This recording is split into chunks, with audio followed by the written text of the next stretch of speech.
up, everyone?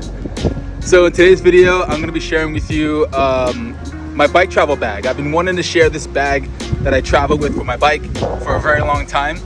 I used to use cardboard boxes, like just old, school bike boxes to travel with. I've never had and owned a bike travel bag before, like a dedicated one, and so we're going to be talking about this bag right here. This is the XXF bike travel case. It's a sweet bike case, I must say. I'm gonna give you the full rundown. We're gonna talk about how I acquired the bag, my thoughts on it since I've been using it for almost about a year now, and all that good stuff. So let's dig in. Like this video, it helps out the YouTube algorithm. Definitely comment if you have questions about the bag, and I'll break down all the nuts and bolts of it. So let's get right into it. Okay, so let's dig into this bike travel case. So it's an XXF bike travel case. I actually acquired it from my friend Walter. Thank you, Walter. He let me borrow it for a trip that I had last year, and ever since I've been using it. I just held it down because I never was able to actually return it to him, just because, transporting it at the time, it was just, it's a bit of a headache and everything. So I held it down, and I've used it throughout the year on other trips that I've had. What I like about it is that it's made from an EVA material, which is super durable compared to a cardboard box. Generally, I'd be packing my bikes inside of a dedicated bike box that you would buy at that would come in a bike at a bike shop, So while I still like those, they're great for bike touring and everything. But if you're going to be popping your bike back into the bag, if you're traveling to a new city to go riding, and you're staying somewhere stationary where you can carry luggage and just have it inside your Airbnb or hotel room, then this is perfect for that. We're gonna dig inside the bike bag a little bit, but I do want to say, I got this bag for $200 from my friend, right? But it retails online for around $549. You can probably find it somewhere more affordable on different retail stores online. I will leave an affiliate link in the description of the video that you can click on and purchase it through me, and it's going to be through Amazon, but check out the reviews on there. It's a great travel case. I'm going to give you the nuts and bolts of it, what I think about it and everything. So far, it's held up really well. It's designed for road bikes, 700C wheels. You can probably sneak a mountain bike in here. They say it's not designed for mountain bikes. However, if you deflate the tires and, depending on if you take off the forks and stuff, you might be able to squeeze it in here. A gravel bike is a little bit beefier, a little bit more burlier than a road bike, and it fits in here perfect. So what's great about it is that, it has these nice rubbered wheels on the back. You get two of them on both sides, and then underneath you get a couple roller wheels too. So it's able to pivot really nicely. You're gonna get buckled straps all the way around, and you get a Velcro right at the top here, and that opens up the travel case. So I'm just gonna pretty much open this bad boy up and just show you what's inside. And I'm gonna also show you how I pack it too. There are a lot of different bike travel bags on the market. You can get some really well designed ones from Evoc. Shimano Pro makes one as well. There's a bunch of different brands out there that are on the upheaval, who are sort of making a name for themselves that you can purchase from. So yeah, there's a lot of different options, but they could be upward $1,000, and that's super expensive, right? However, you do want to protect your bike. So that's really important to me, especially since I just built up this new gravel bike. So I'm gonna open this bike bag up and just show you what's inside and how I pack everything up. So you get two zippers. It's a dual zipper system, and I'm just gonna open it right here.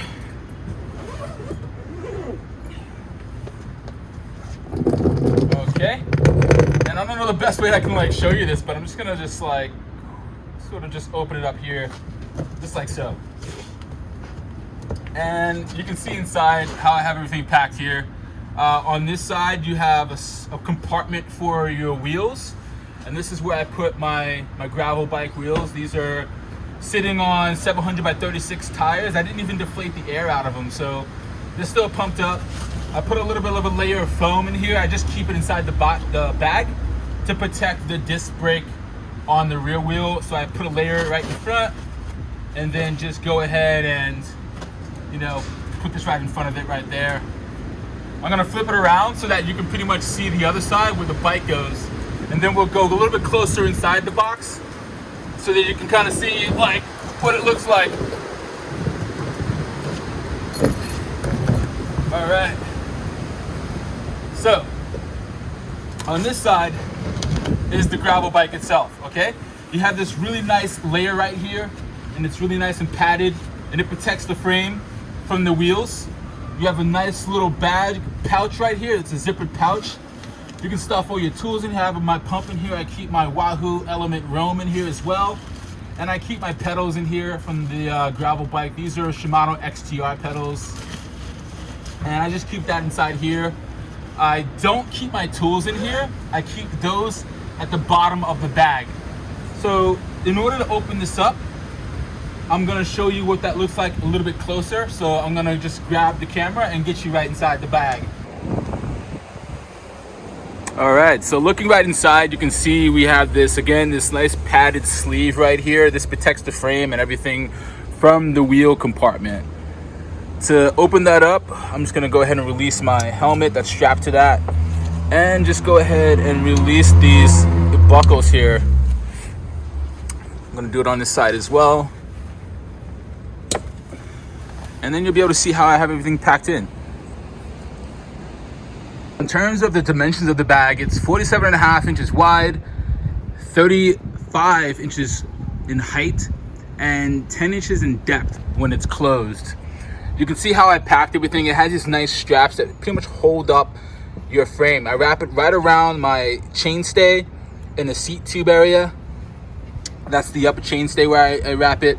And I also have it wrapped underneath the down tube. Oh, actually the top tube here. And that holds it in place and everything. And you can see like the handlebars are just swing to the side so that it doesn't get in the way. And this padded section here in the center protects all that. You can see there the fork is nicely padded with some extra foam and bubble wrap. And yeah, it's pretty good. I keep my mountain bike shoes in here as well. I'm not too concerned about the cranks. Once the box is closed, since this is hanging, that actually doesn't even like touch the bottom. So it just like hangs freely. Right now it is because it's fully opened. I always package the derailleur and make sure it's bubble wrapped really, really well. You don't want to, I mean, you could take them off if you want. I run a Di2 setup, so I just like disconnect the Di2, and I packaged up the derailleur really, really well so that, you know, nothing's gonna happen to it. And this is how I typically do it, and everything it's fine. You know, nothing, I can't complain that like it's ever come out like broken or anything. But it's a pretty nice setup the way I package it, and it, you know, it's a way to also stay really organized too. You can see everything's really minimal. In terms of my tools in here, I keep the seat and everything packaged in here as well. You can see I have like bubble wrap around it, and I have my tool right here. That's the torque wrench for my Shimano. It's my Shimano Pro torque wrench that I use to build the bike up. When you have carbon parts, you don't want to use just an Allen wrench. I guess you can guesstimate how tight you want your bolts, but I always use a torque wrench just so that like nothing's over tightened or anything. I've definitely broke bolts before in the past. So yeah, I mean, it's an awesome bike bag. I can't complain. You know, I got it for 200 bucks. You know, they range for around $549. So depending on the route you want to take, if you want to get something more expensive, you can do that. It's going to be probably more of like a big reputable brand like Evoque or Shimano Pro. Those range upward $1,000 though. So, you know, just keep that in mind. Depending on if you're on a limited budget, you know, I didn't want to fork out all that money, that cash for a bike travel case at the time. But you know, the more and more I kept traveling, the more and more I thought about I need to protect my bike other than just like a cardboard box from the bike shop. So, you know, something to think about. You know, how valuable is your bicycle to you? To me, it's super valuable, and that's why, you know, I took the plunge. I was thankful enough to have my friend Walter let me loan the bag and just like pretty much I bought it off of him, and he has other ones too. So, and in fact, I believe he has the same exact one. So yeah, it's an awesome bag. It's made by XXF. I'm gonna close it back up so you can kind of get a glimpse of the bag again once more. So let's package it back up, and we'll talk a little bit more about it, and I'll end the video from there.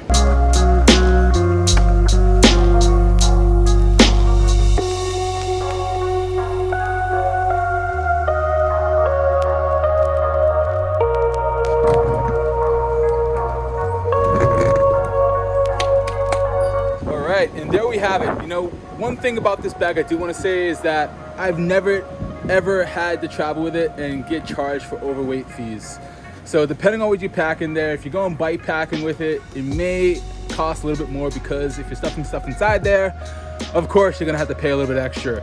But if you're just bringing your bike to travel from A to B with not too many things inside that you need to stuff in there, then that's, you know, it should be underweight. Most airlines like Delta, JetBlue, they want it to be under 50 pounds. So if you can do that, if you can achieve that, you should be fine. In terms of dimensions, airlines, you can't exceed like 60 inches in like width all around. So like, you know, this is only 47 and a half, so you should be good for that. But just make sure your weight's under 50 pounds and you should be good to go. Different airlines have different fees that they charge everyone for traveling with sports equipment, especially bicycles. Some airlines aren't very bike friendly, so I know Delta's really good, and JetBlue is also good too. There's a few others as well, and if you know them, drop them in the comments, because I'd like to check them out one day when I need to go somewhere and travel around the world, and you can too. So again, leave your comments below. Don't forget to like, comment, and subscribe to the video. It helps my YouTube algorithm for the channel to help it grow and succeed, and I will see y'all in the next video. Peace out.